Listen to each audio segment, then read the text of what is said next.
My name is Nassim Haramein. Thanks for coming, all of you. We've got people from everywhere. Portland, Ashland, Reno, all the way from Reno. It's great. Thank you all for being here. So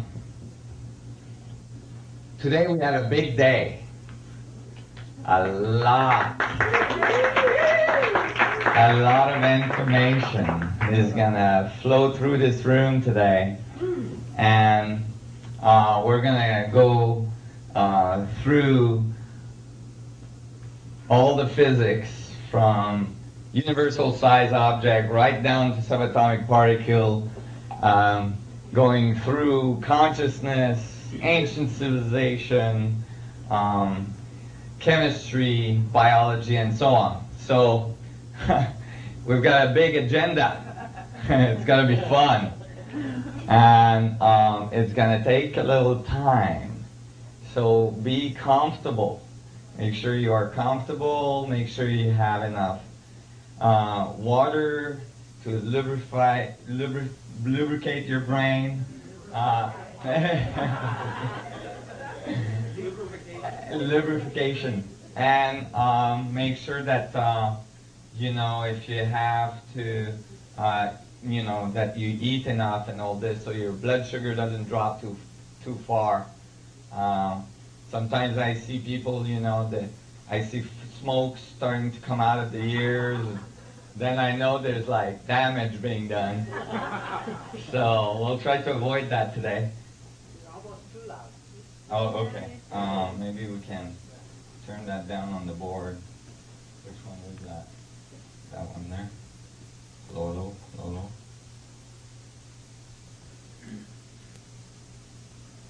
Okay.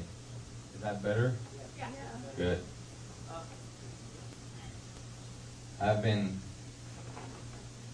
having a little bit of trouble with my throat, so usually I just project, but today I'm going to try to be nice to my voice. Yeah. Get good lubrication going. So, go ahead. What's the break schedule? The break schedule is when I see everybody's turning purple because they have to go to the washroom and stuff, then I'll stop. Actually, if you guys are really exhausted and you need a break, you know, just let me know, because I just keep on going. I just go and go for like 13 hours. So, you know, sometimes I forget about the crowd. And so, oops. So, but in general, I'm going to try to break around 1 o'clock or 12:30. And then we'll reconvene for a little more, and then we'll have lunch around 2, and then come back, and then I have the evening sessions. We might be here for a while. So you know, I was asked to present a bunch of different things today that I usually don't have time to present, so I'm going to try to squeeze it in. So especially a section on the Knights Templar that I usually don't present. So I'm going to talk real fast.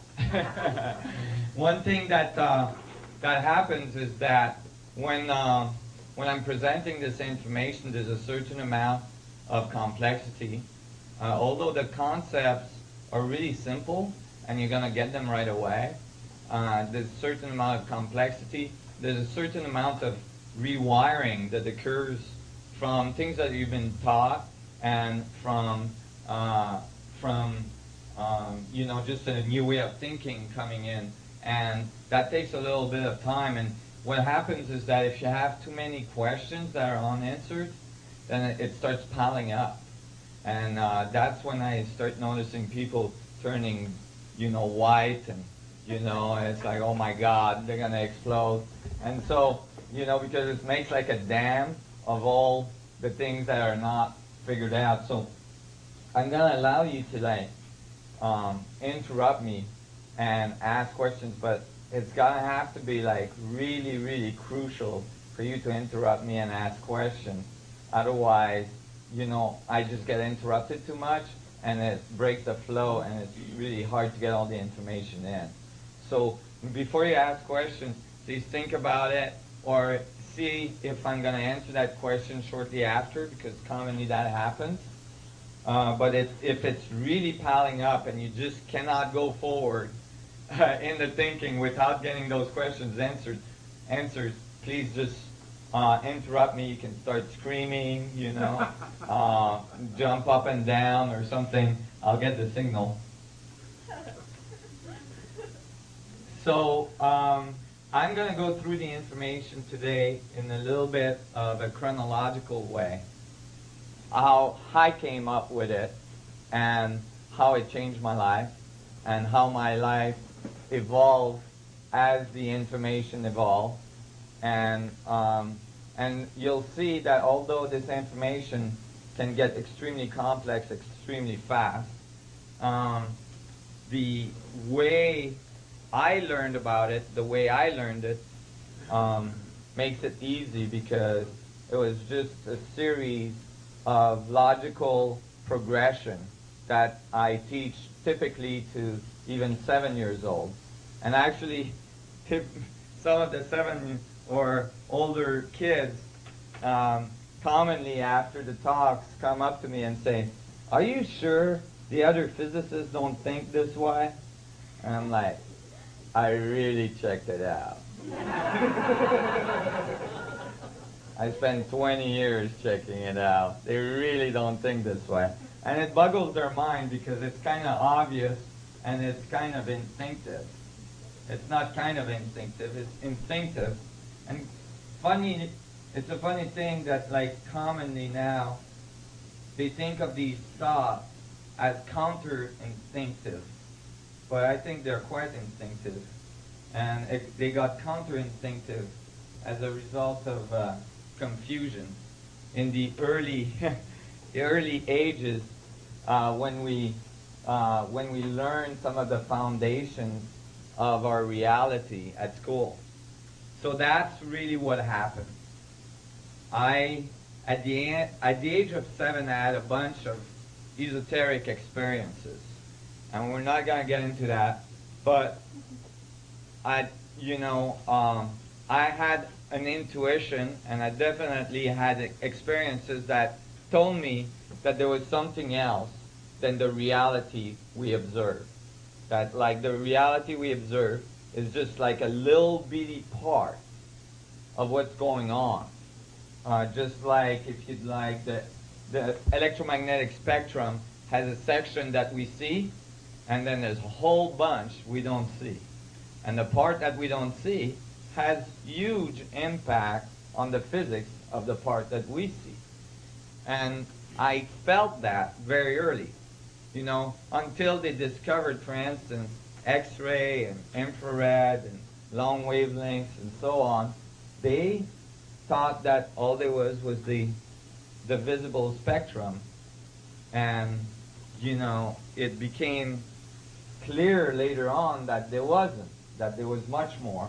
And I think that it's becoming clear now in current physics that there is a whole bunch of stuff going on that we're not aware of that is actually generating the part that we are aware of. So when I was 7, I noticed this. I had experience that made me notice this.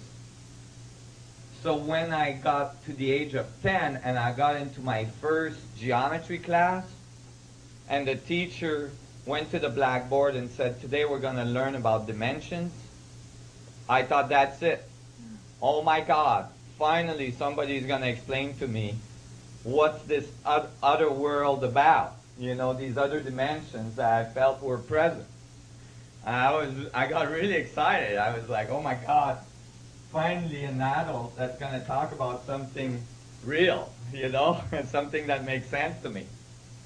So the teacher started the lesson and I got really, really disappointed. He didn't tell me anything about the dimensions that I was experiencing earlier on in my life. But he actually gave me one of the major keys to the evolution of this theory and to its conclusion and into its proof that is now being peer-reviewed in many universities around the U.S. and from scientists that are looking at it from NASA and so on. So it's really exciting. And that, at the age of 10, made a huge difference. What the teacher did is he went to the blackboard, and we'll call this our blackboard today, and he made a dot. And he said, the dot is dimension 0, and it doesn't exist. And I went, okay, I can see it, but it doesn't exist. And, you know, I was near the door in the back of the room. I was always closest to the door because I was having so much problems at school. And, you know, I'm like, okay, whatever, you know, if you got a dot that doesn't exist, I can go with that for now. And then he said, this is a series of dots that he placed together and made a line and said this is dimension 1 and it doesn't exist either. It still doesn't have volume. And, you know, that seems consistent to me. Then he placed a bunch of lines that are made out of dots together, made a plane, called it 2D, and said this is the dimension that you live, that your comic strips lives in. It still doesn't exist. It still doesn't have volume. Well, until then, although, you know, it was kind of a bizarre approach, it was consistent. But then he did something that seemed like a miracle. He grabbed 6 of these planes and put them together on the blackboard, made a cube, and said, this is dimension 3, 3D, that one you exist in. And I was in the back of the room, and I'm like, oh my God, how can that be? And I could tell that all the other kids in the room were like, huh? You know, but nobody was saying anything. I wasn't about to put my hand up because I knew the next thing that was going to happen is the door was going to get open and I was going to get kicked out again. So I didn't want to do that. So I didn't say anything, but it didn't make sense because it's like that was a mystery cube. Because if you have a dot that doesn't exist, that makes a line that doesn't exist, that makes a plane that doesn't exist. You slap 6 non-existing planes together,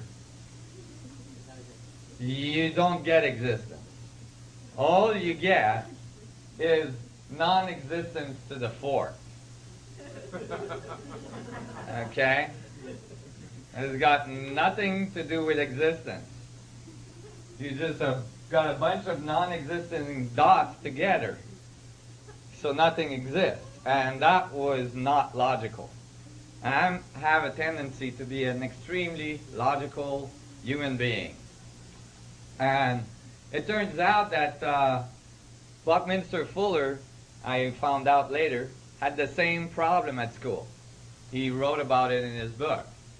And he didn't understand how this worked neither, and he didn't thought it was correct. And actually, through my research, I found that this is an ancient riddle. It's mentioned in ancient manuscripts that are